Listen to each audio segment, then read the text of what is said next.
One day lang ba ang iyong day off?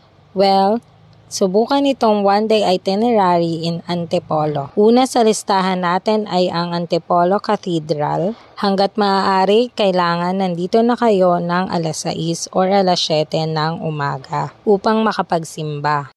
Pagkatapos makapagsimba, ang susunod nating itinerary, isang unlimited breakfast.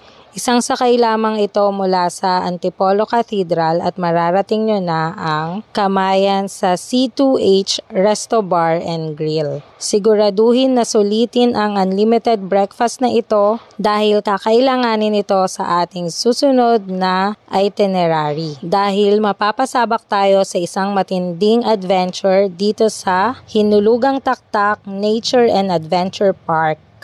Madami tayong lalakarin dito kaya tamang-tama ang pagkain natin ng unlimited buffet. Una dito ang canopy walk. Subukan nyo rin dito sa spider web. Meron din silang swimming pool dito at syempre hindi mawawala ang Hinulugang Taktak Falls.